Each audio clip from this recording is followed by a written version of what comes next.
Hello प्यारे छात्रों, I hope आप सभी लोग स्वस्थ और मस्त होंगे। तो आज के वीडियो में हम बताने वाले हैं class 10th science objective question.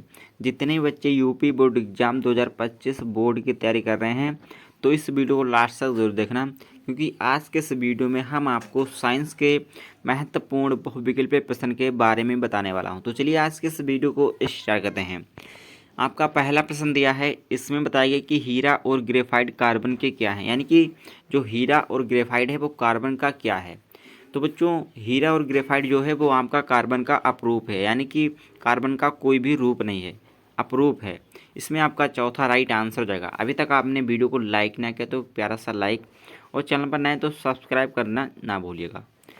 Next बच्चों आपका बताया गया है कि कार्बन क्या है। तो बच्चों आपको बताने की जो कार्बन है वो क्या है, धातु है या फिर अधातु है या फिर उपधातु है या फिर इनमें से कोई नहीं।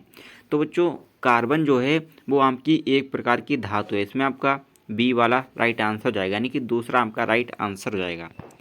नेक्स्ट बच्चों आपका बताया गया है, इसमें बताइए कि ऑक्सीजन के दो परमाणुओं के बीच कितने आबंध पाए जाते हैं, यानी कि ऑक्सीजन के दो परमाणु के बीच कितने आबंध पाए जाते हैं।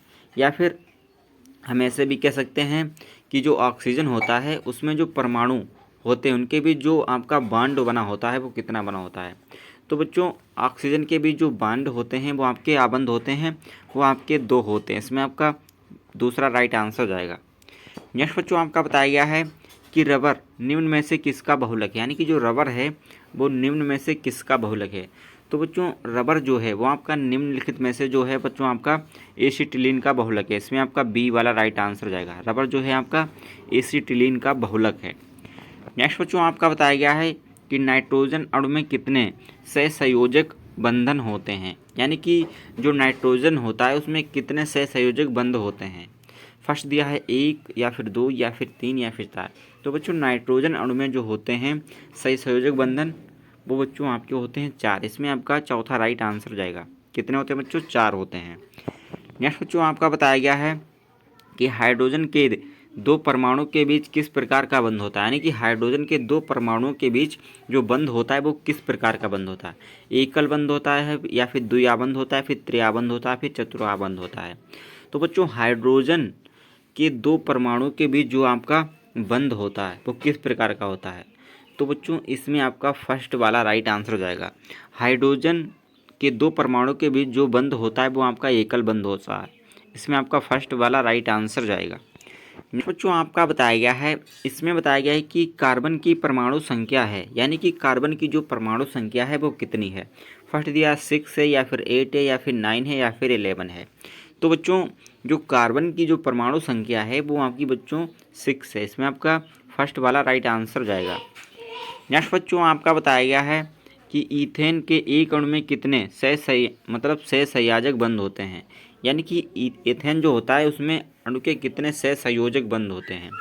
फर्स्ट दिया है 2 या फिर 4 या फिर 6 या फिर 7। तो बच्चों ईथेन में जो होते हैं अणु के सहसंयोजक बंधन वो आपके 7 होते हैं। इसमें आपका चौथा राइट आंसर जाएगा। नेक्स्ट बच्चों आपका बताया गया है कि प्राथमिक कार्बनिक यौगिक यूरिया का संश्लेषण किसने किया था, यानी कि जो प्राथमिक कार्बनिक यौगिक यूरिया है उसका जो संश्लेषण किया था वो किसने किया था। तो बच्चों यूरिया का जो संश्लेषण किया था वो क्या था, बोहलर ने, यानी कि बोहलर ने यूरिया का जो किया था आपका संश्लेषण किया था। इसमें आपका दूसरा राइट आंसर जाएगा। नेक्स्ट बच्चों आपका बताया गया है कि कैल्शियम, यानी कि कैल्शियम कार्बाइबल जल के साथ अपक्रिया कर देता है, यानी कि वो किसके साथ अपक्रिया करता है, मीथेन के साथ या फिर एथेन के साथ या फिर एथीन के साथ या फिर एथाइन के साथ। यानी कि कैल्शियम कार्बाइबल जो जल के साथ अपक्रिया करता है वो किसके साथ करता है। तो बच्चों वो करता है एथाइन के साथ। इसमें आपका चौथा राइट आंसर हो जाएगा। किसके साथ, एथाइन के साथ। नेक्स्ट बच्चों आपका बताया गया है कि CHO अपक्रिया मूलक को कहते हैं, यानी कि इसको हम क्या कहते हैं, एल्डिहाइड कहते हैं या फिर एल्कोहल कहते हैं या फिर कीटोन कहते हैं या फिर इनमें से कोई नहीं। तो बच्चों CHO को हम बच्चों एल्डिहाइड कहते हैं। इसमें आपका फर्स्ट वाला राइट आंसर हो जाएगा।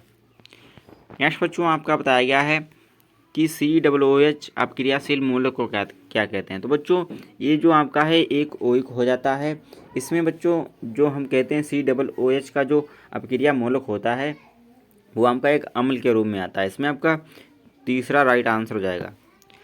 नेक्स्ट बच्चों आपका बताया गया है कि ग्लूकोज के एक अणु में ऑक्सीजन के कितने परमाणु होते हैं, यानी कि ग्लूकोज के एक अणु में ऑक्सीजन के जो बच्चों परमाणु यानी कि परमाणु होते हैं वो कितने होते हैं। यानी कि ग्लूकोज के एक अणु में जो परमाणु होते हैं बच्चों आपके 6 होते हैं। इसमें आपका दूसरा राइट आंसर हो जाएगा। नेक्स्ट बच्चों आपका बताया गया है कि कौन सा हाइड्रोकार्बन सबसे सरल यौगिक होता है, यानी कि कौन सा जो हाइड्रोकार्बन होता है जो सबसे सरल यौगिक होता है। तो बच्चों मीथेन जो होता है वो हाइड्रोकार्बन का रूप जो सबसे सरल होता है। इसमें आपका फर्स्ट वाला राइट आंसर हो जाएगा। नेक्स्ट बच्चों आपका बताया गया है प्रोपेनॉन यानी कि C3H6CO जो होता है प्रोपेनॉन में कौन सा समूह है, एल्कोहल समूह या फिर एल्डिहाइड समूह या फिर कीटोन समूह या फिर द्विआवन समूह।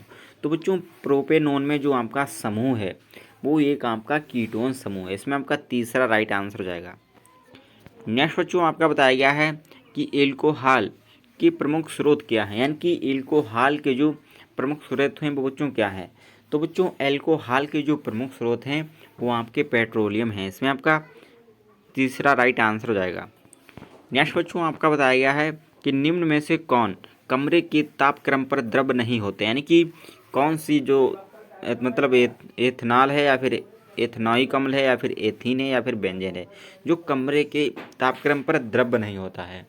तो बच्चों वो आपका एथीन है जो कमरे के तापक्रम पर द्रव नहीं है, यानी कि इसमें आपका तीसरा राइट आंसर है। एथीन जो है वो कमरे के तापक्रम पर द्रव नहीं है। नेक्स्ट बच्चों आपका बताया गया है कि निम्न में से कौन एथनोइक अम्ल का तनघोल है, यानी कि कौन सा जो घोल है वो तनघोल है एथनोइक अम्ल का। तो बच्चों जो सिरका है, सिरका जो है आपका एथनोइक अम्ल का तनघोल है। इसमें आपका फर्स्ट वाला राइट आंसर हो जाएगा। नेक्स्ट बच्चों आपका बताया गया है एथेनॉल में क्रियाशील मूलक का सूत्र, यानी कि एथेनॉल में क्रियाशील मूलक का सूत्र क्या है। फर्स्ट दिया है OH या फिर CHO या फिर COOH या फिर CO होता है। यानी कि एथेनॉल में जो क्रियाशील मूलक का जो सूत्र होता है वो बच्चों OH होता है, यानी कि एल्कोहल एथेनॉल, यानी कि एक ही शब्द निकलता है। नेक्स्ट बच्चों आपका बताया गया है कि एल्कोहल में कौन सा तत्व उपस्थित नहीं है, यानी कि एल्कोहल में कौन सा तत्व है जो उपस्थित नहीं है, कार्बन या फिर ऑक्सीजन या फिर हाइड्रोजन या फिर नाइट्रोजन। तो बच्चों एल्कोहल में जो होता है आपका नाइट्रोजन उपस्थित नहीं होता है। इसमें आपका चौथा राइट आंसर हो जाएगा। नेक्स्ट बच्चों आपका बताया गया है मेथनोइक अम्ल का सामान्य नाम क्या है, यानी कि मेथनोइक अम्ल का जो सामान्य नाम है वो क्या है, फार्मिक अम्ल या फिर एस्टिक अम्ल या फिर टार्टरिक अम्ल या फिर लैक्टिक अम्ल। तो बच्चों मेथनोइक अम्ल का जो सामान्य नाम है वो बच्चों आपका है फार्मिक अम्ल। इसमें आपका फर्स्ट वाला राइट आंसर हो जाएगा। फार्मिक अम्ल जो है वो मेथनोइक का जो अम्ल है उसका सामान्य नाम है। नेक्स्ट बच्चों आपका बताया गया है कि अपमार्जक द्वारा कपड़े की सफाई अच्छी तरह होती है, वो कैसे होती है। तो बच्चों वो होती है मृदु जल में, यानी कि मृदु जल में अपमार्जक के द्वारा कपड़े की जो सफाई होती है वो अच्छी तरीके से होती है। इसमें आपका फर्स्ट वाला राइट आंसर हो जाएगा। नेक्स्ट बच्चों आपका बताया गया है कि कार्बन और हाइड्रोजन से बने यौगिक को क्या कहते हैं, यानी कि कार्बन और हाइड्रोजन से बने यौगिक को बच्चों हम क्या कहते हैं, कार्बन हाइड्रोजन, यानी कि हाइड्रोकार्बन यौगिक कहते हैं। इसमें आपका तीसरा राइट आंसर हो जाएगा।